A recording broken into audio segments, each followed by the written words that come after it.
دوستو، عورت شیطان کا سب سے بڑا ہتھیار ہے، اور شیطان جب کسی کے ایمان کو نقصان پہنچانا چاہتا ہے تو اسے کسی خوبصورت عورت کی محبت میں گرفتار کر دیتا ہے۔ کچھ ایسی ہی کہانی آپ احباب کی خدمت میں پیش کرتا ہوں، جس میں ایک عورت کس طرح چند معتبر شخصیات کی عزت پر حاوی ہو گئی اور کس طرح اس نے ان سب کو اپنی محبت کا اسیر بنا کر تکلیف پہنچائی۔ ایک دفعہ کا ذکر ہے کہ ایک نوجوان تاجر تھا، تجارت سے کثیر منافع کماتا اور مال و زر کی فراوانی کی وجہ سے سیر و سیاحت کا بہت شوقین تھا۔ اس کی شادی ایک بہت ہی خوبصورت عورت کے ساتھ ہوئی۔ ایک دفعہ وہ سفر پر روانہ ہوا اور طویل عرصہ تک اس کی کوئی خبر نہ آئی۔ اس کی بیوی اس کی غیر موجودگی میں تنہائی کا شکار ہو گئی اور ایک خوبصورت نوجوان کی محبت میں گرفتار ہو گئی۔ دونوں کی محبت اس قدر بڑھ گئی کہ دونوں ایک دوسرے کے بغیر رہ نہ سکتے تھے۔ ایک دن اس نوجوان نے تیش میں آ کر ایک آدمی سے ہاتھا پائی اور دستوں گرے بانی کر لی۔ اس آدمی نے پولیس میں مقدمہ درج کروایا اور سربراہ پولیس نے اس نوجوان کو جیل میں ڈال دیا۔ جب یہ خبر اس نوجوان کی معشوقہ تک پہنچی تو اس نے اسے چھڑوانے کے لیے ایک ترکیب سوچی۔ اس نے بہت خوبصورت لباس پہنا اور سربراہ پولیس کے پاس آئی۔ پہلے آداب بجا لائی اور پھر اس نوجوان کی ضمانت کروانے کا کہا۔ کہنے لگی، آپ نے میرے عزیز بھائی کو جیل میں ڈالا ہے، وہ بے گناہ ہے اور اس کے خلاف جھوٹا مقدمہ درج کیا گیا ہے۔ میں اس کے بغیر لاوارث ہوں، اس لیے میری درخواست ہے کہ اسے جلد از جلد رہا کیا جائے۔ سربراہ پولیس نے وہ سفارش نامہ والی شہر کے سپرد کیا۔ والی شہر نے عورت کو بلوایا تاکہ اس کی بات سن سکے، اور دیکھتے ہی اس کا عاشق ہو گیا۔ اتنی خوبصورت عورت اس نے پہلے کبھی نہ دیکھی تھی۔ اس نوجوان کو قید خانہ سے منگوا لیتے ہیں، تب تک تم میرے گھر میں ہی ٹھہرو، جب وہ آ جائے گا تو ہم تم دونوں کو بھیج دیں گے۔ والی شہر نے عورت سے مخاطب ہو کر کہا۔ اس عورت نے جواب دیا، اللہ عز و جل کے علاوہ میرا کوئی آسرا نہیں، میں ایک اجنبی عورت ہوں اور اتنی دیر تک آپ کے گھر میں نہیں ٹھہر سکتی۔ والی شہر نے کہا، اس نوجوان کی رہائی کے لیے تمہیں ادھر رکنا ہی ہوگا، ہمارا تنہائی میں ملنا بہت ضروری ہے۔ وہ عورت جو والی شہر کی نیت بھانپ چکی تھی بولی، اگر ایسی بات ہے تو آپ میرے گھر تشریف کیوں نہیں لاتے؟ وہاں آپ آرام بھی کر لیں گے اور کوئی تیسرا مداخلت بھی نہیں کرے گا۔ تمہارا گھر کہاں ہے؟ والی شہر نے بے صبری سے پوچھا۔ اس عورت نے گھر کا پتہ دیا اور وقت کا تعین کر کے واپس آ گئی۔ جب اسے والی شہر سے مدد کی کوئی امید نظر نہ آئی تو وہ قاضی کے پاس پہنچی۔ کہنے لگی، قاضی صاحب، اے ہمارے شہر کے رہبر۔ قاضی یہ صدائیں سن کر عورت کی طرف متوجہ ہوا، کیا بات ہے؟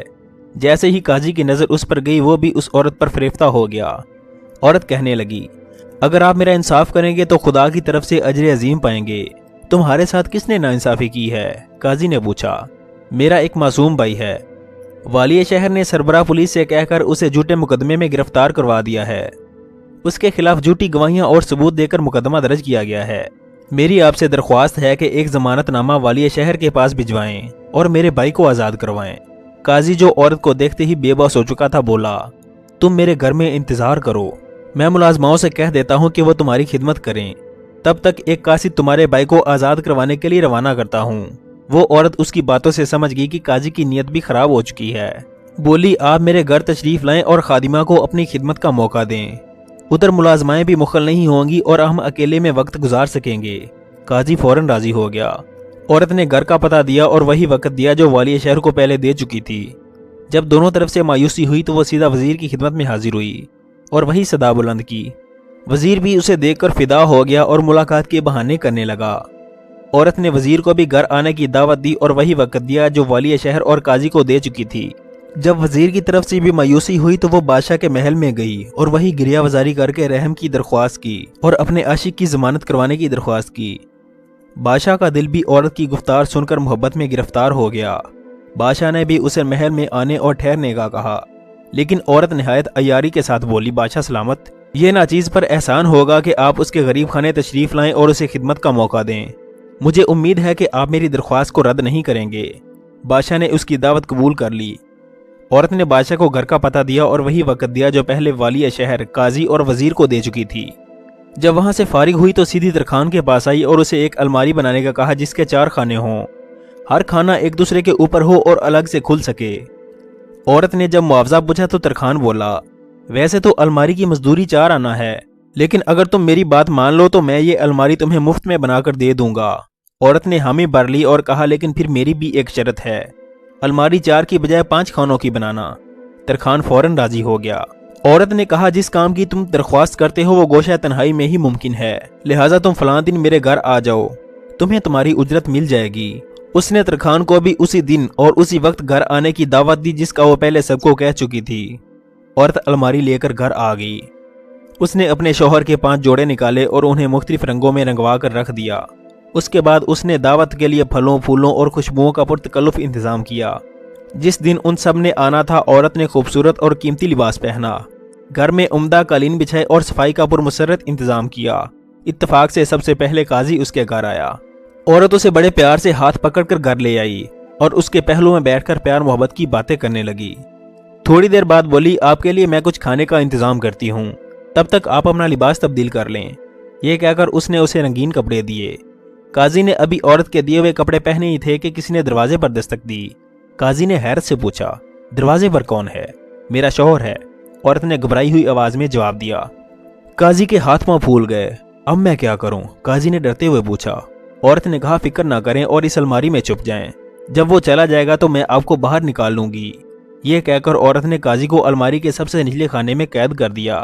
دروازہ کھولا تو والی شہر آیا ہوا تھا۔ عورت بڑے پیار سے اسے اندر لے آئی اور بولی، آپ اسے اپنا ہی گھر سمجھیے اور بڑے آرام سے یہاں سارا دن گزاریے، میں آپ کے لیے کھانے کا بندوبست کرتی ہوں، تب تک آپ کپڑے بدل لیں۔ یہ کہہ کر اس نے والی شہر کو رنگین کپڑے دیے اور کھانا لینے کے بہانے کھانے والے کمرے میں چلی گئی۔ کپڑے بدلنے کے بعد والی شہر عورت کے ساتھ نٹ کھیلیاں کرنے لگا۔ جب اس نے قربت بڑھانا چاہی تو عورت نے کہا، پہلے آپ میرے بھائی کی رہائی کے احکامات تحریر کر کے مجھے دے دیں، اس کے بعد جو جی میں آئے کریں۔ والی نے فوراً قلم اٹھایا اور یوں پیغام لکھا، جو ہی یہ پیغام تم تک پہنچے فوراً اس نوجوان کو آزاد کر دیا جائے۔ آخر میں اس نے نوجوان کا نام، ولدیت اور دیگر وضاحت بھی لکھ دی۔ عورت نے بڑے پیار سے رہائی نامہ والی شہر سے لیا اور اس کی آغوش میں سمٹ گئی۔ اس سے پہلے کہ والی شہر اپنی تشنگی کو آگے بڑھاتا، کسی نے دروازے پر دستک دی۔ اس وقت دروازے پر کون ہے؟ عورت نے ڈرتے ہوئے کہا، میرا شوہر ہے۔ والی بوکھلا کر اس سے پوچھنے لگا، اب میں کیا کروں؟ عورت نے کہا کہ آپ تھوڑی دیر اس الماری میں چھپ جائیں، جیسے ہی وہ چلا جائے گا میں آپ کو نکال لوں گی۔ اس نے والی کو دوسرے خانے میں بند کر دیا اور دروازہ کھولا۔ دیکھا تو وزیر دروازے پر کھڑا تھا۔ وہ اسے بڑے پیار سے اندر لائی اور خوشامد کر کے کپڑے تبدیل کروا دیے۔ ابھی دونوں ہم آغوش ہونے ہی والے تھے کہ کسی نے دروازے پر دستک دی۔ وزیر نے پوچھا، اس وقت کون ہے؟ اس نے وزیر کو بھی وہی جواب دیا کہ میرا شوہر ہے، اور الماری کے تیسرے خانے میں وزیر کو بند کر کے دروازے کی طرف بھاگی۔ دروازہ کھولا تو دیکھا ترکھان آیا ہوا ہے۔ عورت نے قدرے ناراضگی سے کہا، تم نے جو الماری بنائی ہے اس میں نقص ہے۔ کیا نقص ہے؟ میں نے تو بہت خاص طریقے سے الماری بنائی ہے۔ عورت نے کہا کہ یہ جاننے کے لیے تمہیں الماری کے اندر داخل ہونا ہوگا۔ دیکھو سامنے والی لکڑی میں کتنی بڑی دراڑ ہے۔ یہ کہہ کر اس نے اسے الماری کے چوتھے خانے میں داخل ہونے کا کہا۔ ابھی وہ داخل ہوا ہی تھا کہ دروازے پر پھر دستک ہوئی۔ اس وقت کون آیا ہے؟ ترکھان نے پوچھا۔ میرا شوہر۔ عورت نے جواب دیا، تم تھوڑی دیر یہیں بیٹھنا اور کوئی آواز نہ کرنا، میں اس سے نپٹ کر ابھی واپس آتی ہوں۔ یہ کہہ کر اس نے ترکھان کو بھی چوتھے خانے میں قید کر دیا۔ دروازہ کھولا تو دیکھا دروازے پر بادشاہ کھڑا تھا۔ عورت جھک کر آداب بجا لائی اور ہاتھ پکڑ کر بادشاہ کو اندر لے آئی۔ کچھ دیر راز و نیاز کی گفتگو کرنے کے بعد اس نے بادشاہ کو بھی مکاری سے رنگین کپڑے پہنا دیے۔ اتنے میں باہر سے اس کی ملازمہ نے دروازہ کھٹکھٹایا، جسے وہ پہلے ہی سمجھا کر باہر چھپا چکی تھی کہ جیسے ہی بادشاہ اندر داخل ہو تم دروازہ کھٹکھٹانا۔ بادشاہ نے گھبرا کر پوچھا، کون ہے؟ اس نے بادشاہ کو بھی اپنے شوہر کا بتا کر الماری میں چھپنے کے بہانے بند کر دیا۔ اس طرح بادشاہ بھی الماری کے سب سے اوپر والے خانے میں قید ہو گیا۔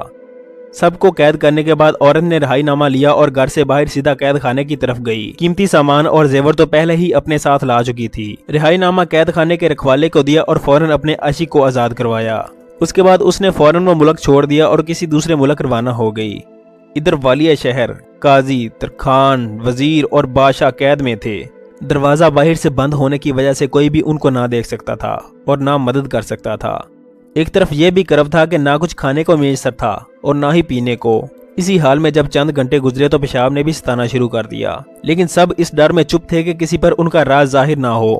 جانتے تو سبھی تھے کہ سبھی خانوں میں اوپر سے لے کر نیچے تک کئی مرد قید ہیں۔ آخر بادشاہ جو قدرے نازک مزاج بھی تھا، اس کا صبر جواب دے گیا اور اس کا پیشاب خطا ہو گیا۔ جیسے ہی ترکھان کے سر پر پیشاب گرا تو اس نے وزیر کے سر پر، وزیر نے والی شہر کے سر پر اور والی شہر نے قاضی کے سر پر پیشاب کر دیا۔ قاضی چیخ اٹھا، اس بے غیرتی اور بے حیائی کی انتہا ہو گئی۔ کیا یہ قید ہی کافی نہیں تھی جو اس قباحت سے بھی ذلیل کرنا تھا؟ والی نے اس کی آواز پہچان لی اور کہا، اس کا اجر تمہیں اوپر والا زیادہ دے گا۔ اس کے بعد والی شہر نے شکایت کی تو وزیر نے بھی اسے خوشامد کر کے چپ کروا دیا۔ وزیر کی آواز تو بادشاہ نے پہچان لی، لیکن اپنی عزت بچانے کے لیے خاموش رہا۔ وزیر نے کہا، خدا اس عورت پر لعنت کرے، اس نے بادشاہ کے علاوہ سب کو قید میں ڈال دیا ہے۔ یہ سن کر بادشاہ نے ہنستے ہوئے کہا، فکر نہ کرو، میں بھی یہی ہوں اور اس مکارہ کے جال کا شکار ہوا ہوں۔ یہ سن کر ترکھان بولا، میں نے تو اسے الماری کا تحفہ دیا اور بعد میں اس نے مجھے ہی اس میں قید کر دیا۔ یہ کہہ کر وہ سب ہنسنے لگے اور ایک دوسرے کے ساتھ باتیں کرنے لگے۔ ایک دو دن تک جب اس عورت کے گھر کا دروازہ نہ کھلا تو ہمسایوں نے سوچا کیوں نہ اس عورت کا پتہ لیا جائے کہ کیا ماجرا ہوا، بجائے اس کے کہ بادشاہ اور وزیر ہمیں لاپرواہی کے الزام میں دھر لیں۔ انہوں نے دروازہ توڑا اور اندر داخل ہو گئے۔ انہوں نے وہاں ایک بہت بڑی الماری دیکھی اور انسانوں کی آوازیں سنی جو بھوک سے کرا رہے تھے۔ ایک بولا، لگتا ہے اس میں جنات کا بسیرا ہے۔ دوسرا بولا، پھر تو ہمیں اس الماری کو جلا دینا چاہیے۔ یہ سن کر قاضی چیخا، ایسا ہرگز نہ کرنا۔ دوسرا بولا، میں نے کہا تھا اس الماری میں جن ہیں۔ یہ سن کر قاضی نے تلاوت قرآن کی اور بہت پیار سے کہا، ہم جن نہیں بلکہ انسان ہیں، مہربانی فرما کر آپ ڈرے نہیں اور ہمیں اس درد اور کرب سے آزاد کروائیں۔ اس نے پوچھا، لیکن ہم کیسے یقین کر لیں کہ تم اچھے انسان ہو؟ اگر ہمیں نقصان پہنچایا اور یہ ایک جال ہوا تو ہمارا کیا ہوگا؟ یہ سن کر والی شہر نے انہیں تسلی دی اور سب کا تعارف کروایا کہ اس الماری میں 5 مرد قید ہیں۔ انہوں نے پوچھا، لیکن تم اس الماری میں کیسے قید ہوئے؟ تو انہوں نے ساری بات بتائی۔ یہ سن کر ہمسائے ایک اور ترکھان کو بلا کر لائے، جس نے الماری کو توڑ کر باری باری سب کو آزاد کروایا۔ جب سب نے ایک دوسرے کو عجیب و غریب رنگین کپڑوں میں دیکھا تو ایک دوسرے پر ہنسنے لگے۔